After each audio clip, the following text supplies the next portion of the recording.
You useless old man, if you do not bring back the full $50 today, watch out, because tonight you are sleeping outside in the doghouse with only wine to keep you warm. That was the morning greeting my son-in-law gave me. Me, David, an architect who once designed half of this neighborhood in the city.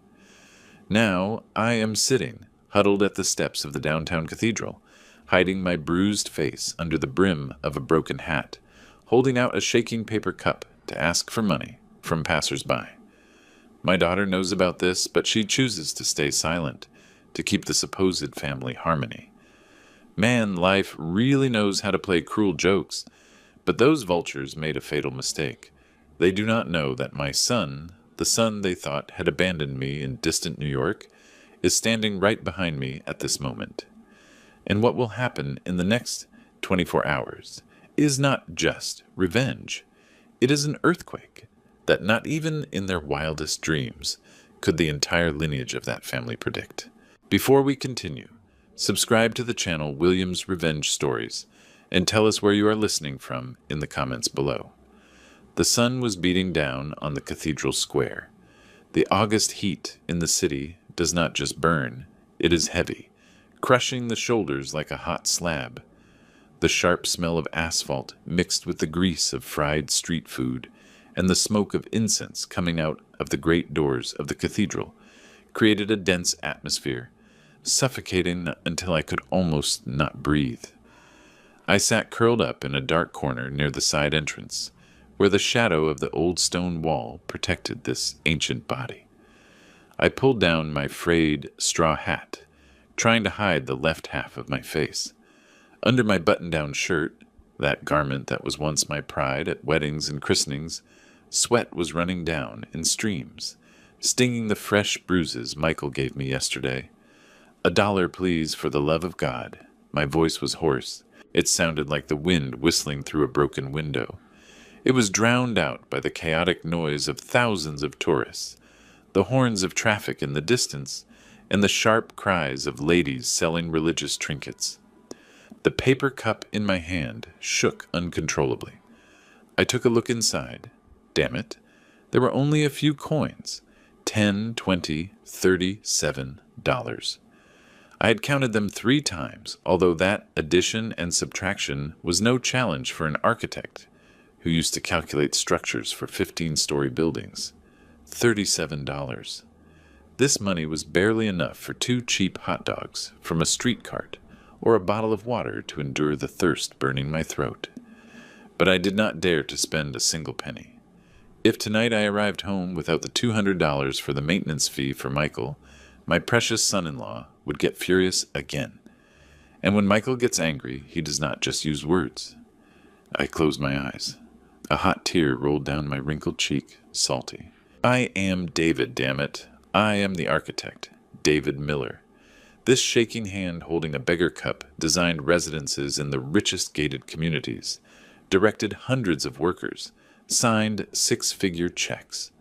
I worked hard for 40 years, saving every dollar, investing in real estate, all to have a peaceful old age, to be able to drink my coffee in my garden full of flowers.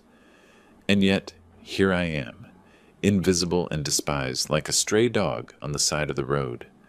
God, why do you give me such heavy tests? The church bells rang, announcing the end of the noon mass. People poured out of the big doors like bees from a broken hive. Hurried steps passed by me, Nike sneakers, dress shoes, sandals, even the bare feet of pilgrims entering the sanctuary on their knees. No one stopped. In this monstrous and cruel city, misery is part of the landscape, so familiar that people do not even bother to look. Suddenly, a pair of shiny brown leather shoes stopped right in front of me. They were handmade calfskin Oxfords, the good ones, the kind I used to wear when I went to the office. Those shoes stood still, blocking the flow of hurried people, creating a strange silence in the middle of the bustle. I did not raise my head. I'd already learned the lesson of the miserable. Look at the ground to preserve the little dignity left. Some charity, just a coin. I repeated my usual phrase like a broken machine. But the man did not throw money in the cup. He did not leave either. The silence lasted 3 seconds. 5 seconds. 10 seconds. Enough to feel the skin on the back of my neck bristle. Something was not right. I looked up slowly, squinting my eyes because of the blinding sun bouncing off the pavement. A young man, about 30 years old, dressed in an impeccable navy blue Italian cut suit, was looking down at me, a leather briefcase under his arm. His face was distorted, his eyes wide open, full of horror, as if he had seen a ghost in broad daylight. "Dad!" The call was soft, but it rumbled like thunder in my ears. My heart skipped a beat. The paper cup slipped from my hands, falling to the ground. The coins rolled, clinking on the burning floor. "Daniel?" I exclaimed with a broken voice, shattered to pieces. It was my son, my Daniel, the greatest pride of my life, the talented son who worked as a financial director for a big corporation in New York, 1,000 miles from here.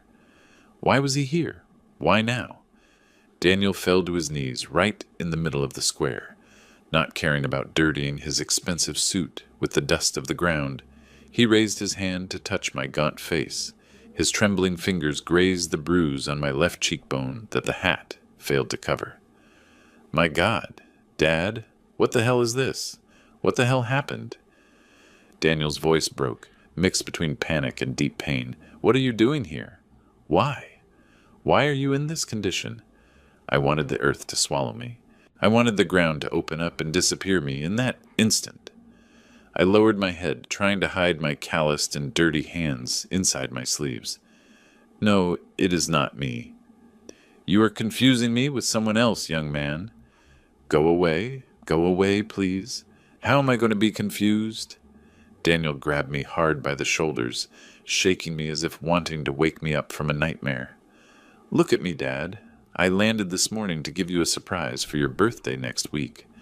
I came to give thanks at the cathedral before going home. Dad, where is your pension? Where are your life savings? Why do you have to beg like a homeless person?" I broke down crying. The containment, the endurance, the fear of the last 8 months exploded like a broken dam. I could no longer maintain the mask of the strong David before the pained look of my son. "Michael," I whispered. The name came out of my mouth like bitter phlegm. "He took everything, son.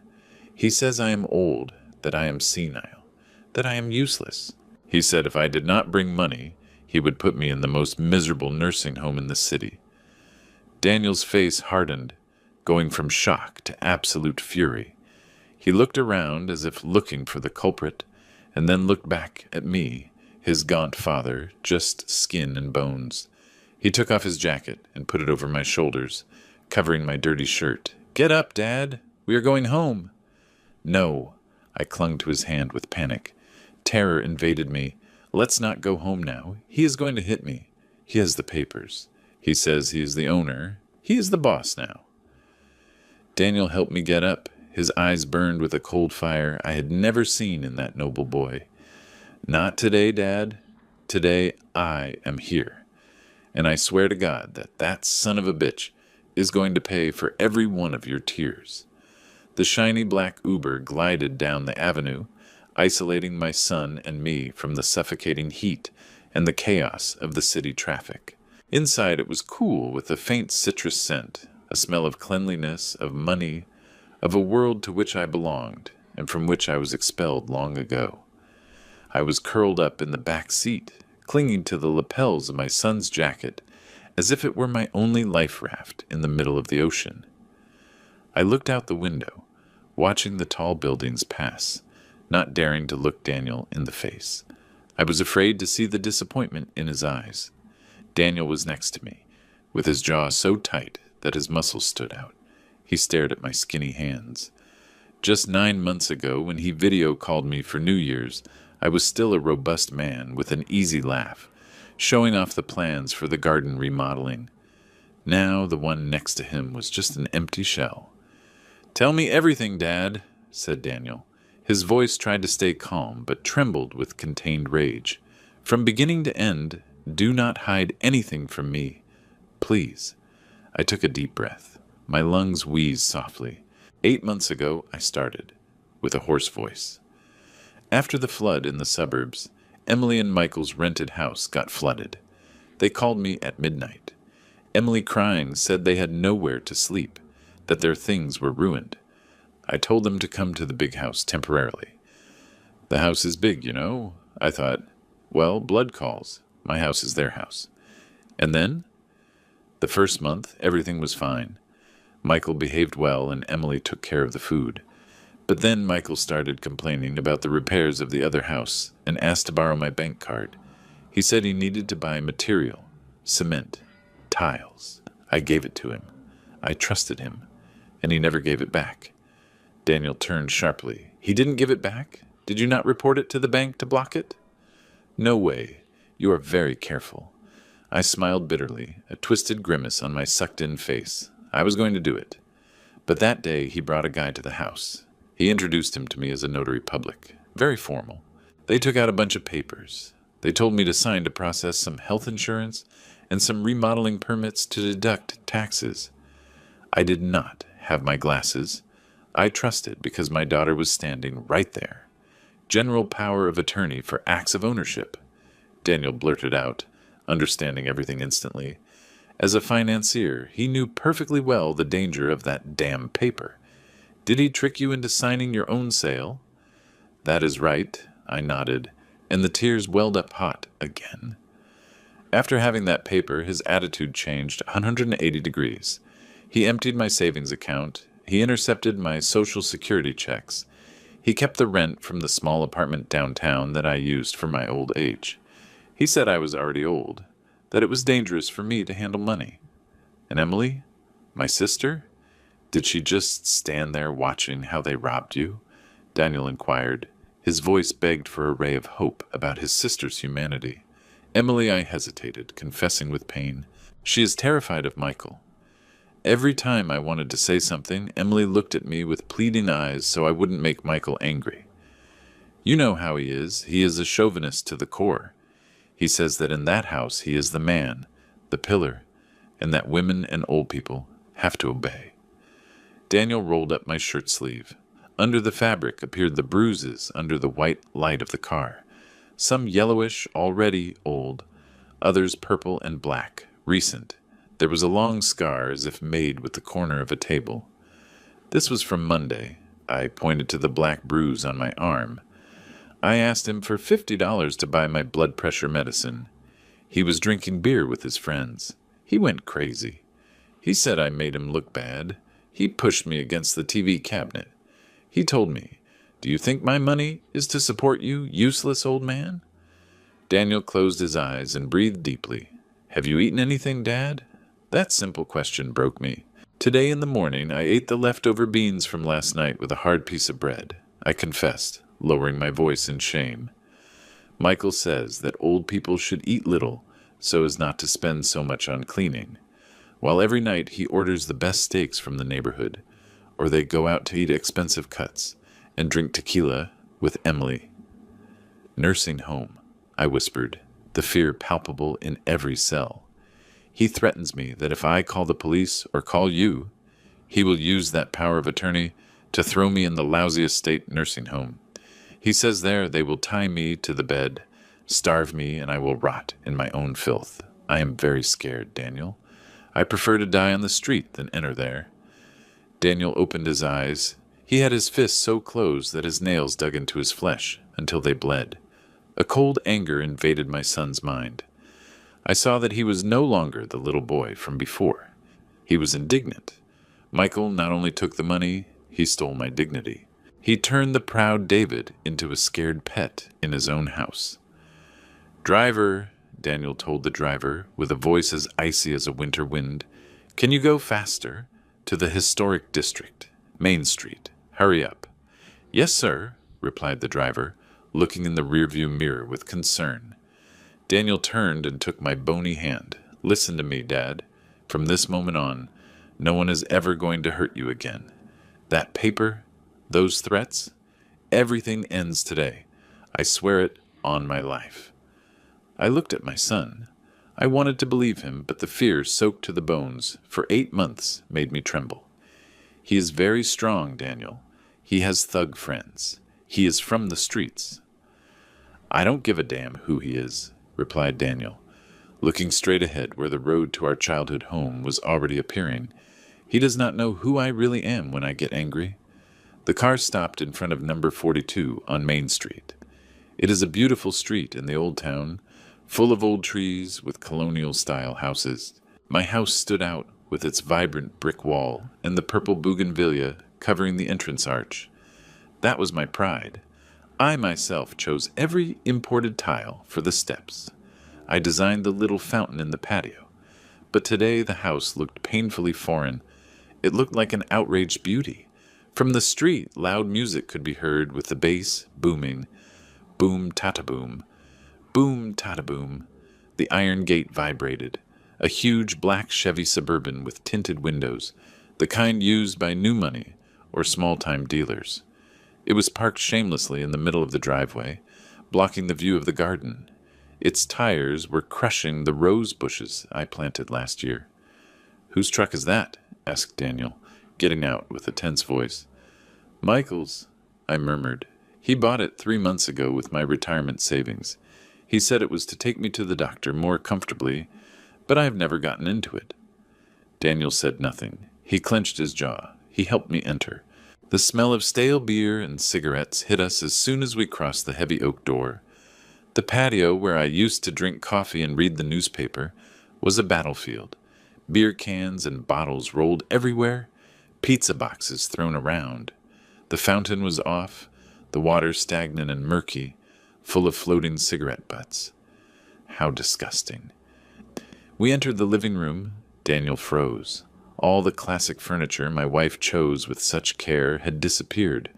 The display cabinet, the carved mahogany table, everything replaced by a shiny black leather sofa, grotesque and cheap, like from a sleazy bar. On the wall where oil paintings of landscapes hung, now there was an 85-inch television playing a football game, and there, sprawled on the new sofa, was Michael.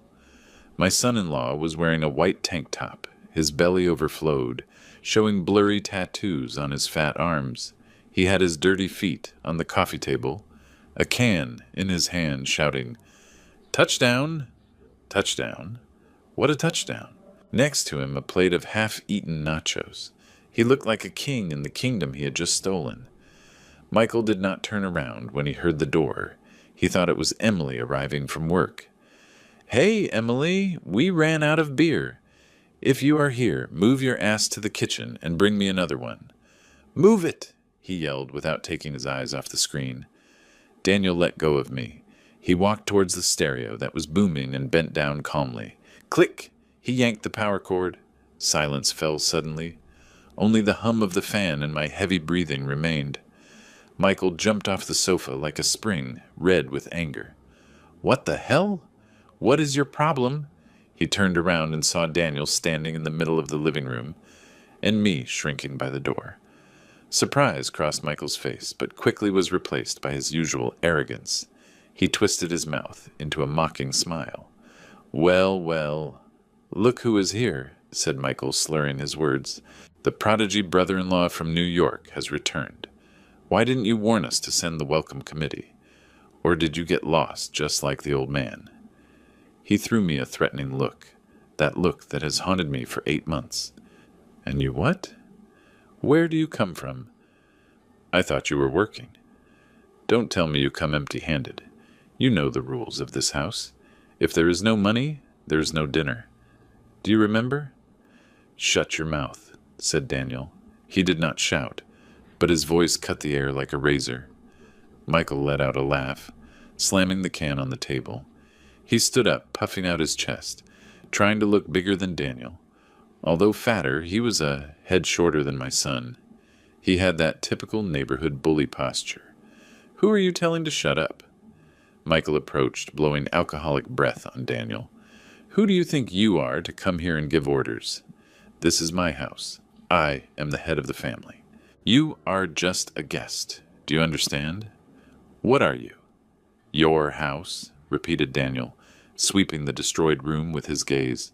"You call this pigsty a house, and beating your father-in-law and sending him to beg you, call being head of the family?"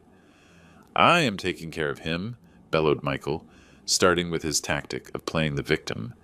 He is already senile. He likes to go out and wander. I give him a roof, food, clothes, and you dare to come and complain to me? I have papers.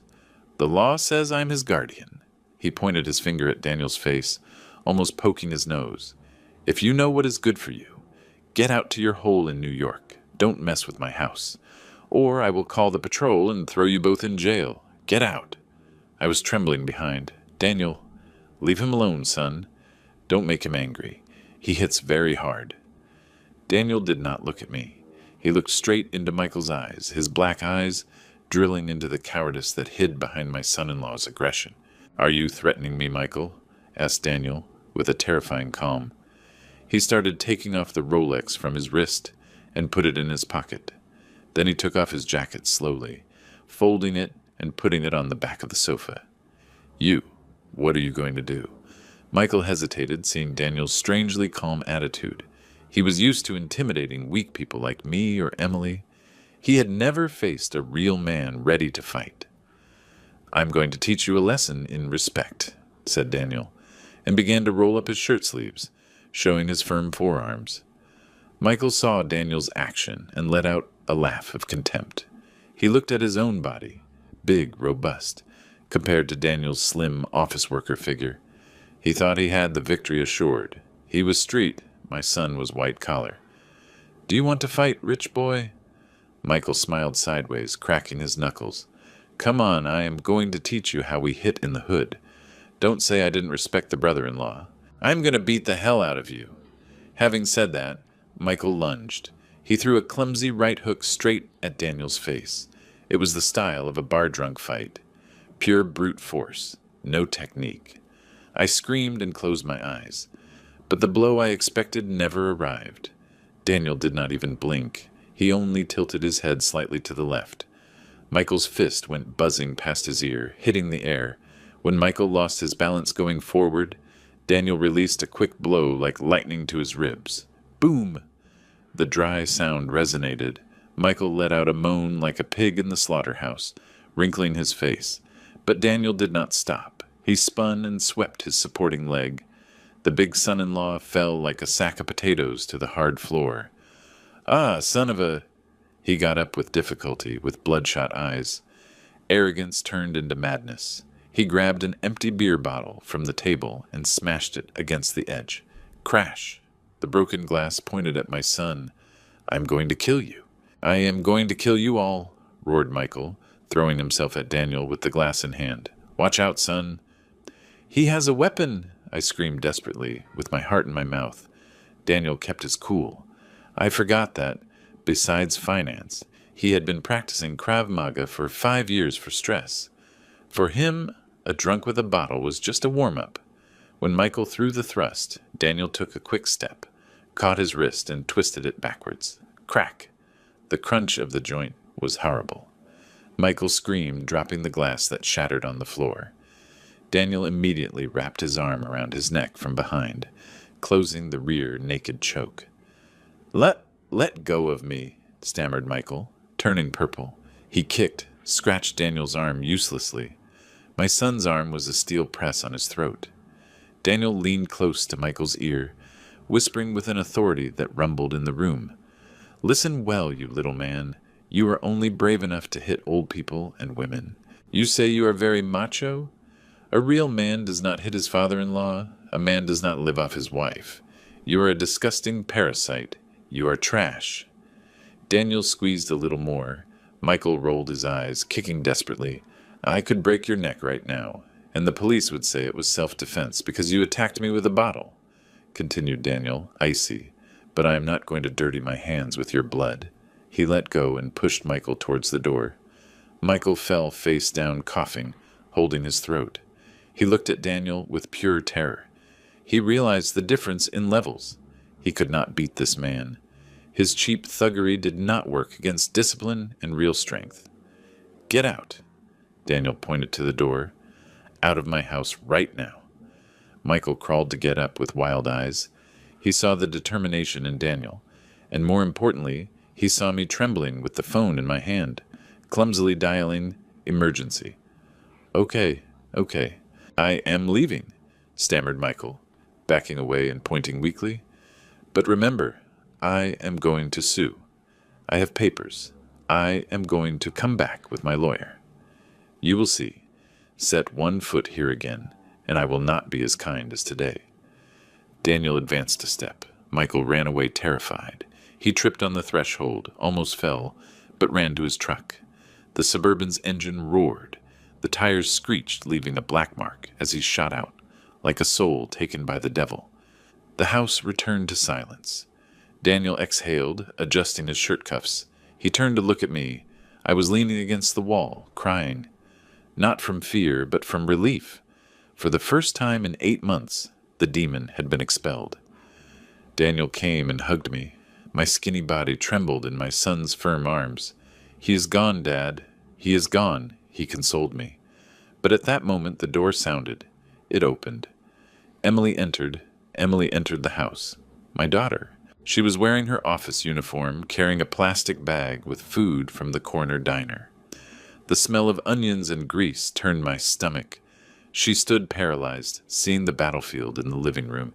Broken glass, moved furniture, the sofa out of place, and Michael missing. The bag of food fell from her. The tacos flew out, scattering red sauce like blood on the tiled floor. "What happened here?" shouted Emily with a high-pitched voice full of panic. She looked at Daniel, then at me. "Where is Michael? What did you do to my husband?" She ran to the living room, not to go to me, her elderly father, trembling and full of bruises, but to look for a trace of her husband. "Answer me," she yelled at Daniel. "You hit him, didn't you? I saw his truck leaving like crazy. Do you know what you just did?" Daniel looked at his sister in disbelief. I saw immense disappointment in my son's eyes. He had just saved me from an abuser, and the first thing his sister says is to worry about the executioner. "Emily," said Daniel, lowering his tone, "he was going to stab me with a broken bottle. He broke Dad's ribs. He has him all bruised. Don't you see? Are you blind?" Emily looked at me sideways, but quickly turned her face, avoiding my gaze. "Michael, he just has a strong character." She started to justify with those phrases I have heard her say to herself hundreds of times. "He is under a lot of pressure. He has debts. He didn't do it on purpose. Dad also gets senile. He drives him crazy." That phrase was a stab straight to my heart. "What did you say?" I spoke. My voice trembled, but full of pain. "That I drive him crazy? Asking him for my medicine? Breathing in this house? Are you my daughter or his accomplice?" "Dad, don't say that." Emily approached, but not to console, but to convince. "You know, Michael, you just have to endure a little bit. Now that Daniel kicked him out, he is going to be furious. He is going to leave me. He is going to ask me for a divorce." She broke down crying, covering her face. "You guys don't understand. If he leaves me, how am I going to live? What will the neighbors say? The daughter of the Millers abandoned? It is humiliating. What a shame." Daniel felt nauseous. That damn culture of appearances. My daughter preferred to see her father beaten and begging, rather than carry the stigma of being left. Michael had brainwashed her completely. "Are you worried about appearances?" Daniel grabbed her by the shoulders, forcing her to look at him. "And what about Dad having to beg downtown? Does that not give you shame? Or does it seem normal to you that Dad eats cold beans while you guys dine in restaurants? I didn't know he begged," Emily stammered. "I thought he went out for walks." "Don't lie," shouted Daniel, making Emily shrink. "Dad told me he asked you for help, and you turned your back on him. You chose your husband over your father. You are an accomplice, Emily. You are as guilty as that wretch." Emily collapsed on the sofa, where her husband had just been crying inconsolably. "I am scared. I am very scared. Michael said if I left him, he would kill me." Daniel let her go. He realized it was more serious than he thought. Emily was not just a submissive wife. She was a victim of psychological control. But right now, she was not on our side. She was a danger. She would call Michael. She would warn him. She would open the door for him. He turned to me. "Dad, we cannot stay here tonight," said Daniel sharply. "Michael is going to come back, and he won't come alone. He will bring his thug friends or the debt collectors. We are not safe, but it is my house. I looked around with nostalgia. You are going to get it back, I promise you, assured Daniel. But not today. Tonight, we need to go to a safe place to prepare the legal battle. We need lawyers, police, and evidence. He went to my room, now a messy storage room. He grabbed some clothes and the papers that remained, putting them in a black bag. Let's go, Dad. Daniel helped me out. Before leaving, he looked at Emily, who was still crying on the sofa between the disaster and the red sauce. Emily, he said, cold, but with pity. Tonight, you have two options. You come with Dad and me, and we protect you. Or you stay to wait for your husband. But I warn you, if you stay, you will have to assume the consequences when the police arrive. Think about it well. Emily looked up, with swollen eyes, looking at her brother, then at the door where darkness was falling. The fear of Michael was too deeply rooted. I cannot leave. He is going to find me. I can't, she whispered. Daniel shook his head, disappointed. Good luck, little sister. He slammed the door shut. We walked towards the Uber, waiting for us. As the car moved away from Main Street, I looked at my house one last time. The yellow light of the living room looked lonely. I knew the war to recover my life was just beginning, and the most painful wound was not on my skin, but in the betrayal of the daughter I loved the most. Where are we going? I asked weakly. To the Hilton, replied Daniel, taking out his cell phone. And tomorrow, first thing, we go to the district attorney's office. It is time to show them what justice is. I entered my old bedroom, which for the last 8 months had become a damp storage room. Michael had piled up all my architectural plans there, my models of a lifetime, to make room for empty beer cartons and their dirty clothes. Daniel watched at the door with his gaze still lit after the fight. Quickly, Dad. Only what is necessary. We don't have much time. My trembling hands grabbed old clothes, the cream shirt I wore at my daughter's wedding, now yellowed at the collar, some worn socks. I looked for my address book of old friends with whom I cut contact out of shame. The deeds, Dad? The savings book? Asked Daniel, sweeping the room with his gaze. In the safe, I pointed to the master bedroom, which was mine, and now was Michael and Emily's cave. Michael changed the combination. He said I was old and would lose the papers. Damn it! Damn it! Cursed Daniel between his teeth. He gestured to go there, but I stopped him. No, son, don't make more mess. Emily is in there. I didn't want my son to see his sister's intimacies with that guy. Or worse, to face Emily's betrayal again tonight. Daniel nodded reluctantly. He put my clothes in a black plastic bag, one of those for trash. Man, my life, at 70 years old, fit in a trash bag. I felt like a thief sneaking into the house I built with my own sweat. We went out to the living room. Emily was still there on the black leather sofa, with her face in her hands, sobbing in a deathly silence. She did not raise her head. Maybe she didn't dare, or maybe she was busy texting her husband. I stopped for a moment, looking at my little girl. I wanted to tell her something. I wanted to say, Daughter, wake up. But a lump formed in my throat. Let's go, Dad. Daniel guided me, squeezing my shoulder to give me strength. The heavy oak door closed behind us with a dry click. That sound was like a judge's gavel, sentencing the end of a dark era, but also cutting the last thread between that house and me. The Uber was already there. As we started, I looked back. The streetlight illuminated the purple bougainvillea. The house looked beautiful, peaceful on the outside. No one would know that inside was a hell. Don't look back, Dad, said Daniel softly. The next time we come back, you will enter through the big door, with your head held high like the owner you are. The car crossed the empty streets of the old town and joined the highway traffic. The city at night is a bright and noisy monster. I saw the homeless under the bridges, and my heart shrank. If it weren't for Daniel, I would be there or in that dirty nursing home Michael threatened me with. We arrived at the Hilton downtown. The lobby shone. It smelled of ambient perfume. The receptionist greeted kindly. That normality seemed foreign and luxurious to me. I lowered my head, ashamed of my appearance. "A room with 2 beds," asked Daniel, giving his card. "And please do not disturb. My father needs to rest."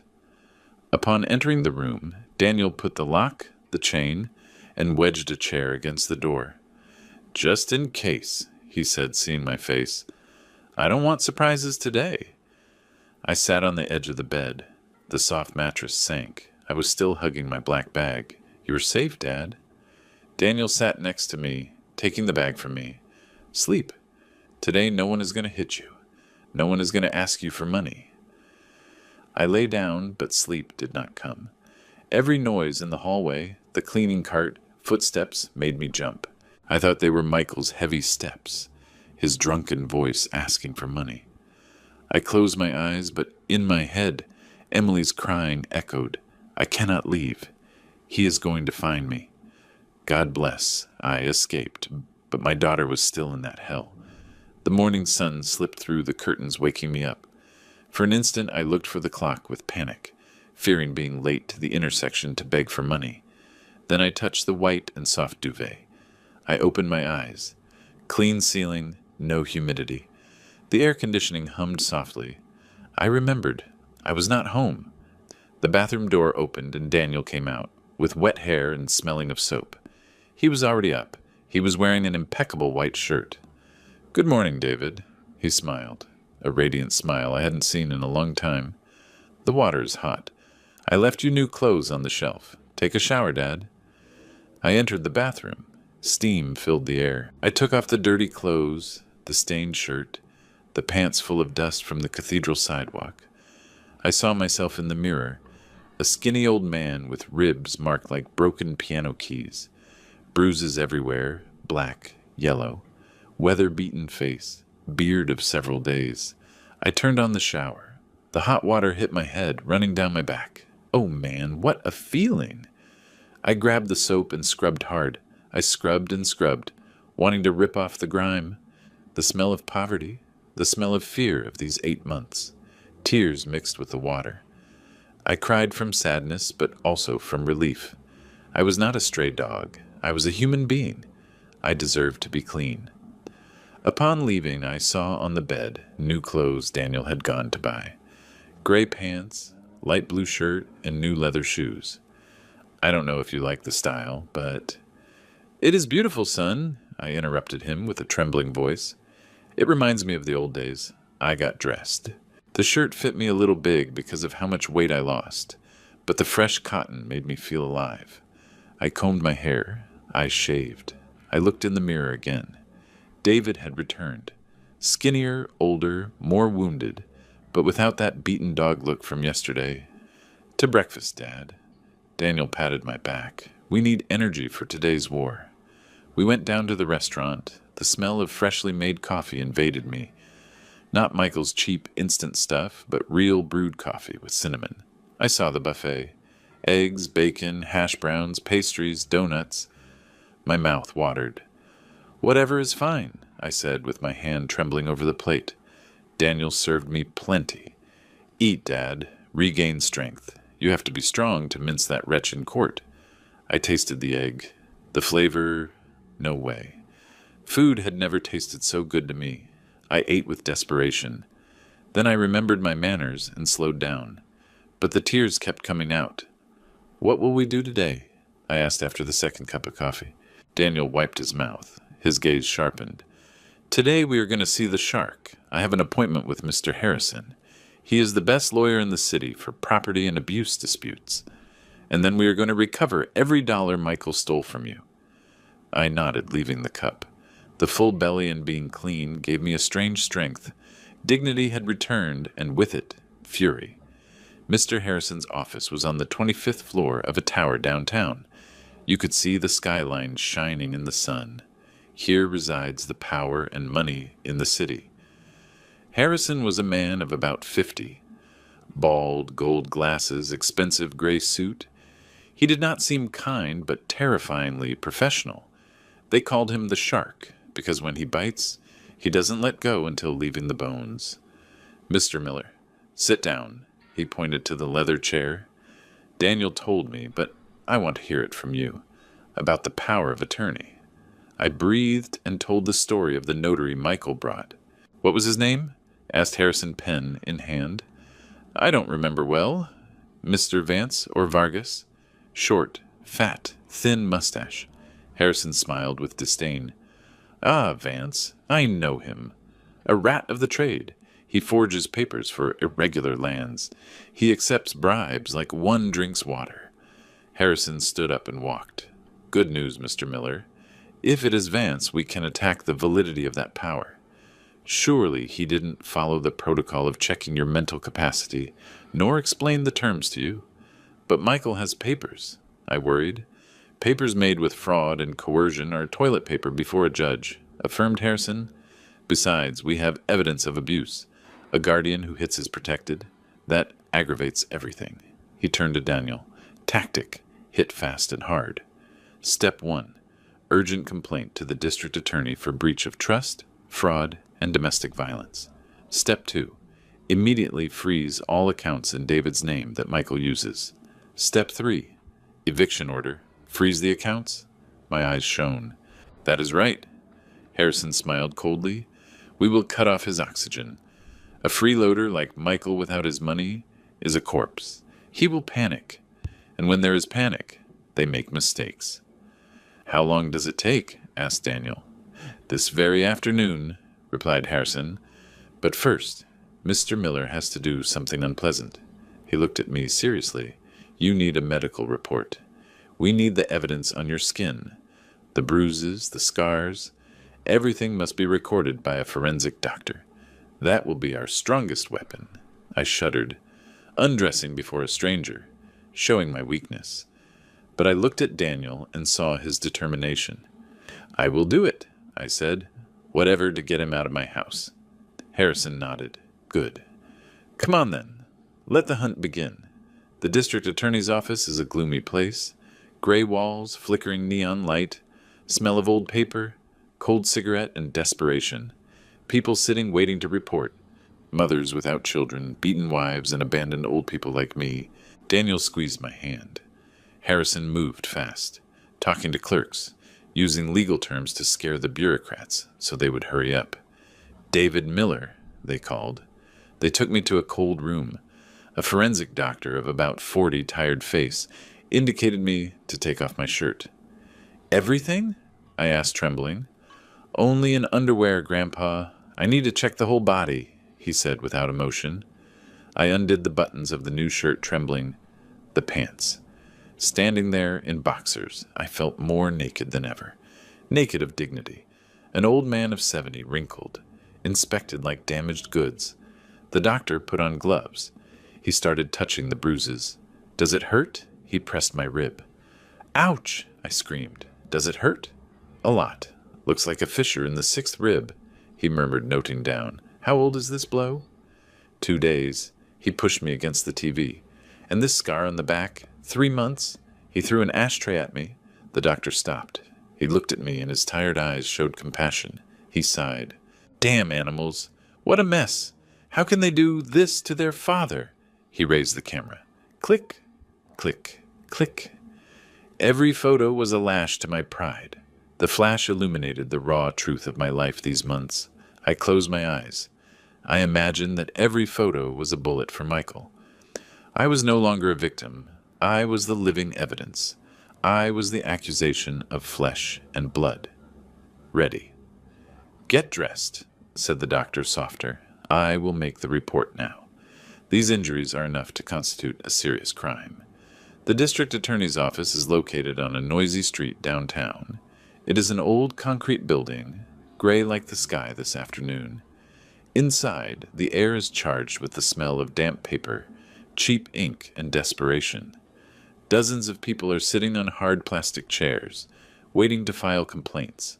Stolen wallets, stolen cars, beatings, frauds. In this monstrous city, tragedy expands every day. I sat next to Daniel, interlacing my hands to hide the trembling.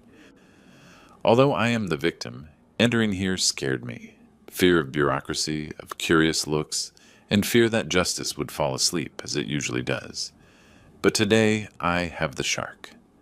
Attorney Harrison walked down the narrow hallway with the bearing of a general. The sound of his Italian leather heels hit the floor clop-clop with authority. He didn't take a number. He went straight into the district attorney's private office, greeting like old friends. In this city, they call that connections. If you don't have connections, your file stays at the bottom of the drawer forever. 15 minutes later, they invited me into the private office. The DA was a robust man with a thick mustache, wiping sweat from his forehead. On his desk was my medical file, the photos of the bruises, the X-ray results of the cracked rib, and most importantly, the bank statements with red numbers.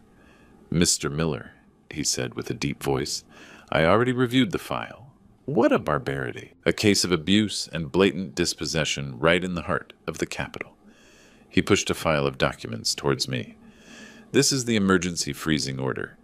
As soon as you sign here, we will send the electronic notification to the National Banking Commission. In 2 hours, all accounts in your name, or where you are the holder that Michael uses, will be frozen. Not a penny can leave." I took the pen. My hand still trembled, but this time it was not from fear of Michael. "And what happens with the power of attorney?" I asked.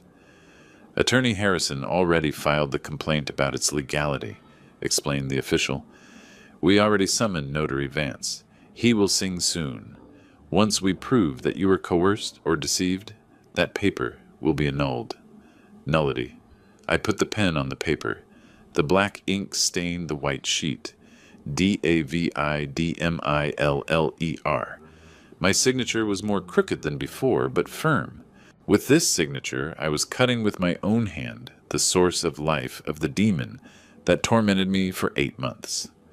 "One more thing," continued the DA, his gaze sharpened. "Based on your injuries, we have issued an emergency protection order. If Michael approaches you within a radius of 500 yards, he will be arrested immediately without prior trial." "Thank you," I murmured. Upon leaving the building, it was already getting dark. The cold wind slipped through the collar of my shirt, but my chest burned. Daniel patted my shoulder. "Well done, Dad. Now we just have to sit and watch the show." Harrison was talking on the phone with a triumphant voice. "That is right. Freeze everything. Also, the wife's additional cards. Let's see what they pay for dinner with today." He turned to me and winked. "Mr. Miller, do you know what the best feeling for a lawyer is? It is seeing when the villain realizes he has lost all his power, and that moment is about to arrive." I looked at the city sky, where black clouds swirled, announcing a strong storm. The storm is approaching, but this time it will fall on Michael's head. That night, we were sitting in the hotel room, with a tense atmosphere but full of expectation.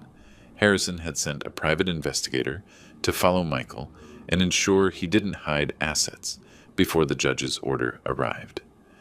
At 9 o'clock, sharp Harrison's phone rang. He put it on speaker.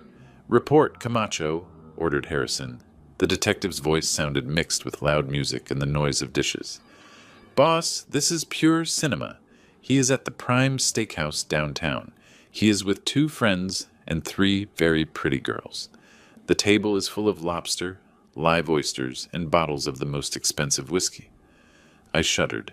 The steakhouse is famous for being incredibly expensive. A meal there costs what a working family spends on food in a month. "And then," insisted Daniel, "he just asked for the bill. It is $1,800. He took out the platinum card with a face of arrogance like saying, "I am the king." The waitress took the card and returned in 2 minutes. I held my breath. I could imagine the scene. The waitress told him, "Sir, the card was declined." Michael turned red as a tomato. He yelled at her, "Are you crazy? My limit is $50,000. Run it again." The girl, scared, went to run it again. Declined again. "Ha!" Daniel punched his palm with his fist. "Take that, wretch." Detective Camacho's voice continued. You could hear he was laughing. He took out a second card. Declined. The third. Declined too. At this point, the whole restaurant was already looking. The girls with him started whispering, covering their faces with their purses. His friends played dumb, pretending to go to the bathroom. The manager came out to face him. He said loud, "Sir, the bank reports frozen account for suspected fraud. Do you have cash?" "Excellent." Harrison slapped his thigh. "Suspected fraud. That one hurts more." "What did he do?" I asked, with my heart beating fast from pure satisfaction. He searched all his pockets. He barely gathered about $50 in loose change. He turned pale. In the end, he had to leave the Rolex, which I bet is fake or bought with David's money, and his new iPhone as collateral. The manager threatened to call the patrol if he doesn't bring the money in 24 hours. And the girlfriends, they all left. They called Ubers, cursing at the door. Michael stayed there standing like a post, totally humiliated. Swallow me earth, surely he thought. Harrison hung up, the hotel room filled with Daniel and the lawyer's laughter. I did not laugh loud, only smiled slightly. A sensation of satisfaction ran through my veins. I remembered the days when I had to beg him for $5 for medicine, and he threw the money on the floor. I remembered how he mocked, seeing me eat cold beans. Now he was standing in the middle of a luxury restaurant, without a cent, despised by everyone. "That was just the warm-up," said Harrison, pouring himself a glass of wine. "Tomorrow, when the hangover wears off, he will realize that the blocked card is not his biggest problem. The real problem is the people he owes money to." I felt a chill. "You refer to the loan sharks?" "Exactly," nodded Harrison. "The juice loan guys. Those guys don't use lawyers to collect, Mr. Miller. They use baseball bats." My satisfaction did not last long. The raw reality hit us the next night. I was watching the news on the hotel TV, playing with the new cell phone Daniel bought me. Suddenly the screen lit up. A message from an unknown number. I opened it. It was Emily. Message 1. "Dad, please, answer. I'm very scared." Message 2. "There are people banging on the door. They are full of tattoos." Michael hid in the bathroom. "Dad, help me." My heart shrank. The father instinct surged with force. My daughter was in danger. "Daniel!" I shouted. "The collectors are at the house. Emily is texting me." Daniel was working on his laptop. He looked up with a hardened face. He took my cell phone and read. Message 3. "They broke the gate. They are in the patio. Michael, go out and talk to them." "Ah!" Message 4. "They say Michael owes $50,000 in gambling debts. They give him 48 hours. They broke the TV. Dad, do you have money? Lend me to pay them, I beg you." My hands shook uncontrollably. $50,000? How much of my money had that damn Michael burned on gambling? And now he got into debt with the mob. "Call the police, son." 911, I shouted. "They're going to kill her." Daniel held me tight by the shoulders, forcing me to sit down. "Calm down, Dad. If we call the police now, the thugs will flee, but they will come back, and they will be crueler. And more importantly, if the police arrive, they will find drugs or illegal things that I bet Michael has stored. But your sister?" "She is going to be fine," said Daniel, with a cold voice, but I saw his eyes doubt. "The collectors want money. They don't want to kill on the first go. This is a warning." The cell phone vibrated again. Message 5. Photo attached. A photo of the destroyed living room, the 85-inch TV with the broken screen, the torn leather sofa, and on the wall, red spray paint graffiti. "Pay or die." My God! I grabbed my chest. I lacked air. My house. My home. Now it looked like a crime scene. "Look at that, Dad." Daniel pointed to the photo. "This is what Michael brought to this family. Destruction, violence, shame. We have to help her, Daniel. After all, she is your sister." I begged. "I have a small plot of land back in the country. Can I sell it?" "No!" shouted Daniel, making me jump. It was the first time he raised his voice at me. "Nothing is sold. Not a dollar is paid to those guys. Do you know why Michael dared to borrow? Because he thinks he has a gold mine, which is you. He thinks when the collectors arrive, you will get scared and sell the house to pay him. If you pay this time, there will be a next one and another until you die dry on the street." Daniel's words were a bucket of ice water. He was right. Man, he was completely right. I had enabled them for too long. My weakness was the food that nourished the demon inside Michael. Then what do we do? I asked, with tears in my eyes. We do nothing, said Daniel, turning off my cell phone screen. We let Emily face the consequences of her choice. She chose to stay with Michael. Now she has to taste the price of that choice, but it is cruel. It is tough love, Dad. Sometimes, to save someone from gangrene, the doctor has to cut off the leg. Tonight, Emily has to learn to stop her own bleeding. That was the longest night of my life. Lying in the hotel bed, with my eyes fixed on the ceiling. Outside, the rain began to fall hard. Thunder rumbled like roars of wild beasts. My phone kept vibrating on the wooden table. Daniel didn't let me turn it off, but forbade me to answer. Buzz, buzz. Every vibration was a knot in my throat. I imagined Emily curled up in a corner, crying, while her cowardly husband hid like a rat. My daughter, the girl I carried on my shoulders in the park, the one who braided my hair and promised to take care of me when I was old. Now she asked me for help, and I turned my back on her. Are you asleep, Dad? Daniel's voice sounded in the darkness. No, don't feel guilty, said Daniel softly. Remember, last week when you had a high fever, how many times did you call Emily? I stayed silent. I remembered. I called 5 times. She didn't answer. In the end, she sent me a message. Dad, don't bother. I am at the movies with Michael. Take a pill. She abandoned you, continued Daniel, hardening his voice. She saw your bruises and turned away. She ate fine steaks while you ate cold beans. The Emily you loved already died. The one writing to you now is just an addict, addicted to that Michael's toxic love. But if they kill her, they are not going to kill her. They need her alive to pressure you for money. Tomorrow we will give Emily a path to live. But that path does not include Michael. I swallowed bitter saliva. My God, how hard it is to be a father. Being a cruel father to save your child is 1,000 times harder. The phone finally stopped ringing. Maybe Emily ran out of battery or hope. Silence filled the room, heavy as lead. I closed my eyes, whispering a prayer. Holy Mother of God, protect my daughter and forgive the cruelty of this father. The next morning I woke up with swollen eyes. Daniel was already awake, making coffee. Drink it, Dad. He gave me the hot cup. Today we have something important. We need the final proof to throw Michael in jail forever. We are going to see Mrs. Higgins. We parked a block away from the house to avoid Michael seeing us. His Suburban was still there, but with the windshield smashed. Trace of last night's visit. The gate had red paint stains. The house looked like a ruin. I pulled down my hat and crossed the street fast.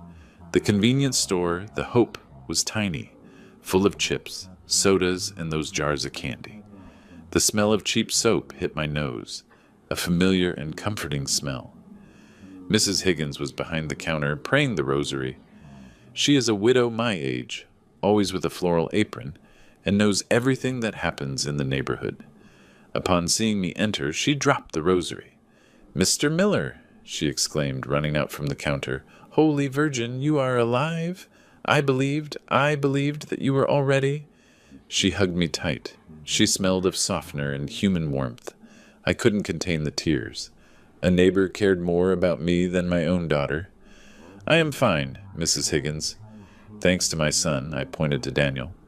"Good afternoon." Daniel inclined his head respectfully. "I am Daniel. I heard you have something that can help my dad." Mrs. Higgins nodded fast. She looked nervously at the street and lowered the metal curtain of the store. "Come in here, quickly," she whispered mysteriously. We entered the kitchenette behind the store.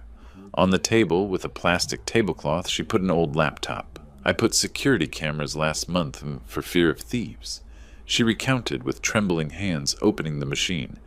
But I never imagined recording that barbarity. She clicked on a video dated August 14th. On the grainy screen, I saw myself, a skinny old man taking out a trash bag to the gate. I walked slow, with difficulty. Then Michael appeared, in shorts, with a beer can. He shot out, pointing at me and yelling at me.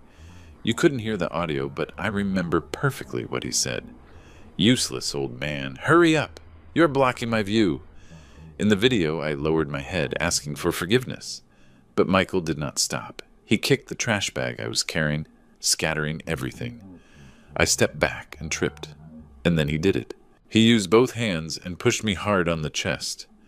I saw myself in the video fly backwards, hit my back against the stone step, and roll to the sidewalk. I stayed motionless for a good while. Michael stayed there. He spat on the ground next to me and went into the house, slamming the door. Mrs. Higgins burst out crying, crossing herself. What an animal! I wanted to run out, but I got scared. I saw you lying there, and then you got up by yourself. I was very cowardly, Mr. Miller. No, you are not a coward. I took her hand. You did the best you could do. You kept this proof. Daniel watched the screen fixedly with red eyes of anger, but also with a shine of triumph. Here it is, he said with a vibrant voice. This is the last nail in his coffin. It is not just domestic violence. This is attempted homicide, because you hit your head. With this video, he is never getting out on bail. Mrs. Higgins took out the USB stick and put it in my hand. Take it, Mr. Miller. Make him pay. Recover your house. I squeezed the cold USB in my hand, but my chest burned. It wasn't just data. It was my sword of justice. Thank you, Mrs. Higgins, I said. When I recover my house, I invite you for coffee every morning. I will be there. She smiled through tears. But remember the donuts. We left the store. Daniel carried the USB like a treasure. Let's go, Dad, he said. We take this to Harrison, and after we are going to see Emily. I nodded. It was time to face the truth. The next morning, while Daniel and I had pastries and coffee at the hotel, Attorney Harrison's phone rang. The ringtone was insistent, aggressive, like a bad omen. We have problems, Mr. Miller. Harrison's voice on the speaker no longer had the triumphant calm of yesterday. That damn Michael doesn't want to sink alone. He just filed a counterclaim in family court this morning. What did he do? Asked Daniel, squeezing his coffee cup. He filed a request for the judge to declare David mentally incompetent, due to senile dementia, said Harrison, indignant. He argues that Daniel, meaning you, are taking advantage of your father's mental instability to kidnap him and steal his assets. He asked the judge to name him Michael as sole emergency guardian to protect his father-in-law. What? I jumped from the chair, feeling the blood rise to my head. Did he say I am crazy? Son of a bitch. I remember the details of the cathedral blueprints better than he remembers his wife's birthday. It is a typical trick of cheap lawyers, explained Harrison. If the court doubts his sanity, all his complaints are paused for evaluation. The order to freeze accounts could be lifted temporarily, so the guardian has money for his medicines. He is trying to buy time to empty the accounts or flee. I let myself fall into the chair, trembling. The biggest fear of an old man is not death, nor poverty. It is being treated as useless, as demented, as a big child. Michael knew my weak point. He used my old age as a dagger in the back. What do we have to do? I asked, with a voice broken by rage. Prove he is a blatant liar, said Harrison sharply. I already contacted Dr. Smith urgently, a top forensic psychiatrist at the city hospital. You need a complete mental exam. Today, come on, get ready. I am picking you up. That afternoon, I sat in front of Dr. Smith in a white office, smelling of alcohol. The doctor, a man of 60 with eyes sharp like a scalpel, looked deep into me. Don't worry, David, he said softly. It is just a talk. But it wasn't a talk. It was the battle to recover my right to be a person. What day is it today? Wednesday, August 23rd. Who is the president? How long is the term? The President of the United States. 4 years. If you buy 3 pounds of oranges at $15 and pay with $100, how much do you have left? $55. But, doctor, oranges at the market are already $18. With $15, you only buy the sour ones for juice. Dr. Smith smiled and took notes. Good memory. He asked me harder questions about the past, architecture, recent events. I told him how to calculate reinforced concrete for soft soil. I told him Michael's financial irregularities with accuracy of sense. Do you remember your PIN number? Yes, I answered, looking him in the eyes, but more importantly, I remember the day Michael took out $1,000 from the ATM downtown at 2 in the morning to gamble, while lying to his wife saying he was going for my medicine. After 3 tense hours, the doctor put down the pen. He took off his glasses with respect. David, he said, your memory and logic are better than those of many young people. You do not have dementia. On the contrary, you suffer from trauma due to prolonged abuse, but that does not take away your mental capacity.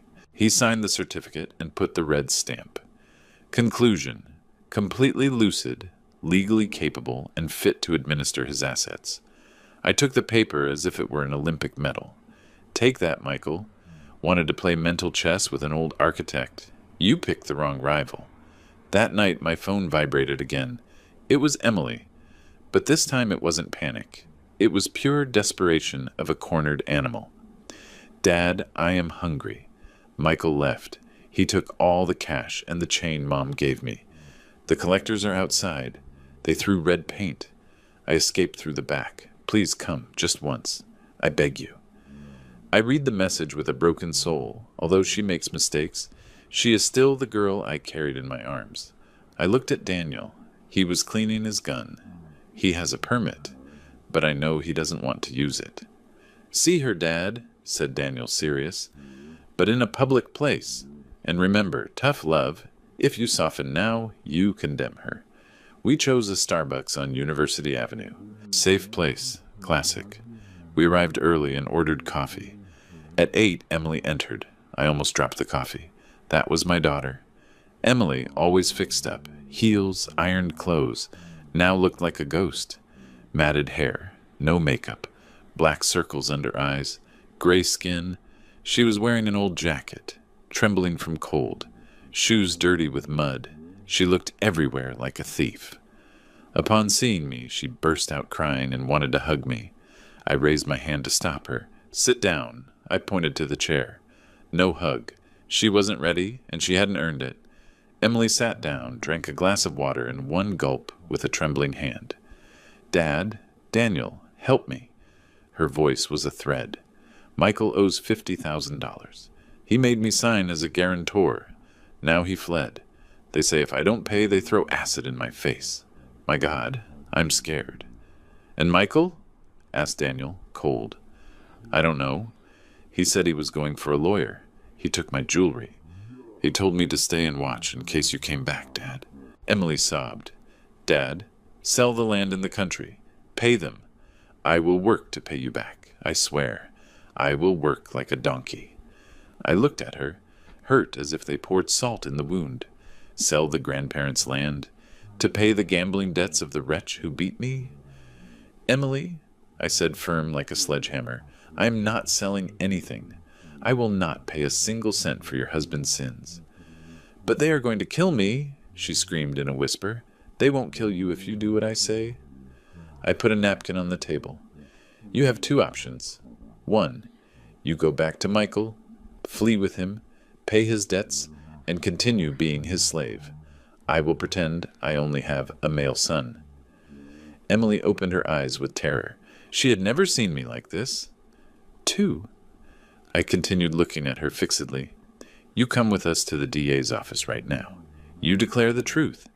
You deliver proof that he forced you to sign, that he beat me, and that he stole. And divorce? She stammered. But the church? The priest? God does not force you to live with the devil. I hit the table. Bam! The people next door turned around. No way. He hits your father, steals, puts you in danger of death, leaves you with narcos, and you talk about morals. God gave you life, not for you to throw it in the trash with that imbecile. If you testify, intervened Daniel softer, Harrison can negotiate witness protection. The collectors won't touch you if the police watch you. And that debt, the judge will declare it Michael's gambling debt. Illegal. And you go free. Emily looked at us. She looked at her hands without a ring. Michael had already sold it. The internal struggle showed on her face. Fear of Michael, Fear of what people will say. Fear of dying. In the end, she lowered her head and cried with muffled screams, "I will do it! I will do it!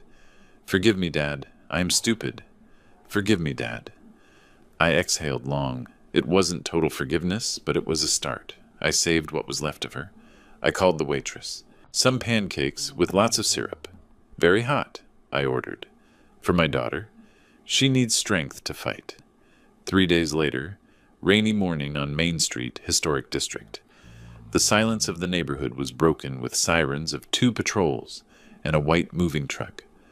I was crossing the street, under an oak, with Daniel, Harrison, and Emily. She was wearing big dark glasses to cover swollen eyes, hiding behind my back like a scared girl. Harrison had the eviction order and the arrest warrant with a red stamp. Michael had returned last night. He had nowhere to go. He barricaded himself, closed everything like a rat in his hole. "Open up! Police!" The officer hit the gate with the baton. "Get out! It is my house! I am the owner!" Michael shouted from inside, hoarse and crazy voice. "I have a weapon! Whoever enters, I kill him!" The neighbors came out. Mrs. Higgins was in the front row with a crucifix praying. "He doesn't have a weapon," whispered Emily, trembling. "It is all a lie. The only gun he bought was a toy one." The police did not argue. They ordered to enter. A strong crack sounded when they cut the chain. The team entered the patio. Noises, screams, bam! They broke the main door. 2 minutes later, they dragged Michael out. He looked pathetic. He was no longer the great lord, in floral boxers, belly shaking, dirty, bearded. He kicked and insulted, but he was already handcuffed. Upon passing in front of us, he saw Emily. "Damn you!" he howled, spitting saliva. "You betrayed me? I am your husband, and you betray me. I am going to kill you. I am going to kill you all." Emily trembled, stepped back, but this time she didn't cry. She breathed deep, took off her glasses, and looked at the man she once adored. "You killed my love, Michael," she said, voice quiet, but clear. "You are a coward. You are a coward." Michael wanted to lung, but they slammed him against the patrol car. "And you?" He turned towards me, grinding his teeth. "Damn, old man. You think you won? You are cruel. You throw your son-in-law to the street. You are going to hell." I approached. Less than a yard away, I looked him in the eyes, looking for repentance, but I only saw selfishness. "I am not throwing you to the street, Michael," I said, calm, with the voice of someone who recovered his command. "I am returning you to where you belong, prison, and don't worry about hell. I already lived in the one you created for 8 months. Now it is your turn." "Take him away," ordered the officer. They put him in the patrol car like trash. The neighbors applauded. Mrs. Higgins shouted, "Thief!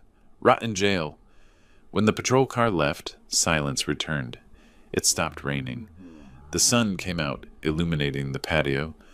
I looked at my house. Broken door, trash, but waiting for its owner. "Home, Dad," said Daniel, touching my shoulder. I crossed the gate. Destroyed garden, broken pots, but I breathed deep. It smelled of wet earth, of bougainvillea, and most importantly, it smelled of freedom. 2 months later. The southern prison is a gray concrete block, cold, windowless, neon light that hurts. Here end those who believe themselves above the law. Michael's trial was fast. Harrison and the DA were brilliant. It was an exhibition of justice.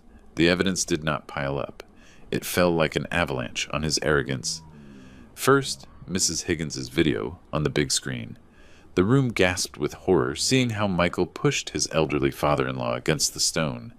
The judge had to hit the gavel 3 times with a face of fury to calm the murmur. Then the bank statements. $240,000. The sweat of my life.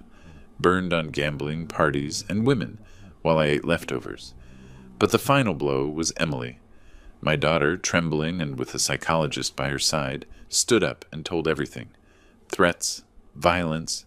She delivered the text messages. Michael was in the defendant's box, shaved, with wrinkled beige uniform. He didn't look brave anymore, head down, shoulders trembling. His public defender only asked for clemency for difficult situation, Ridiculous. Defendant Michael Jones. The judge spoke, resonating in the room. Your acts are an insult to morality and the law. I held my breath, squeezing Daniel's hand. Sentence: 12 years in prison. Without right to bail. Restitution for $245,000 to David Miller. If he cannot pay, all his assets are confiscated for auction. Bang! The gavel fell. End of the nightmare. I exhaled, feeling a ton lifted off me. 12 years. When he gets out, I will already be with God. Or he will be an old man alone and poor. Divine justice. They took Michael away. Upon passing, he stopped a second. He wanted to say something, but lowered his head and kept walking. He lost everything. Emily received 3 years of probation for collaborating and being a victim of battered woman syndrome. She had to return 30% of the lost amount. Upon leaving, Emily came towards me. She didn't look me in the eyes, dressed simply. Dad, I am going to work, she said quietly. I got a job as a dishwasher in a diner near my room. I will send you money every month, even if it is $50. I will pay you everything. I looked at her. She was skinny, rough hands, but her eyes had a life of their own. She was no longer Michael's doll. Don't send anything right now, I said softly. Use it for you. Eat well. Live like decent people. That is the best way to pay me. She cried, nodded, and went to the bus stop. I didn't stop her. She needed to grow through pain. Sunday afternoon in the historic district. Golden sun on the stones. I'm in my rocking chair on the patio. The wall is already painted bright brick, covering the ugly graffiti. The fountain sounds happy. The bougainvillea throws purple flowers on the clean floor. Inside, there is no giant TV or black sofa. I sold them. I put my old mahogany furniture, my wife's tablecloth. The house smells of wood, of books, of peace. I put a small altar, my wife's photo, marigold flowers, a candle, I whispered. Old lady, I recovered the house. Rest. I didn't lose our nest. Delicious aroma comes out of the kitchen. Not rancid beans, but brewed coffee. Daniel comes out with 2 steaming mugs. Your coffee, Dad. He sits next to me. Smells good. I close my eyes. Smells of freedom. How delicious. We watch the sparrows in the fountain. Tomorrow, Daniel returns to New York. Are you going to be okay, Dad? He asks, worried. I taste the coffee. Sweet sugar, cinnamon, warmth in the chest. I am fine, son. I smile calm. Mrs. Higgins will come to play chess. I already have my pension. And I am going to remodel the church arch. I am very busy. Daniel laughs. He takes my hand. I am proud of you. You fought like a warrior. No, son, I deny. I'm just an old man who wanted to drink coffee in his house. But you taught me, never lower your head before evil, even if it comes from family. St. Mary's bells ring. Bong, bong. I look at the blue sky. Life does not end at 70. It just turns the page. A page without fear, only with coffee and peace. Let's see. I raise the mug. Cheers. Cheers, Dad. I drink the coffee. Sweet on the tongue. Life goes on. And this life, God bless, is beautiful. If this story has captivated you, like the video, subscribe to the channel, and share your thoughts in the comments. To listen to the next story, click on the box to the left of the screen. Thanks for watching.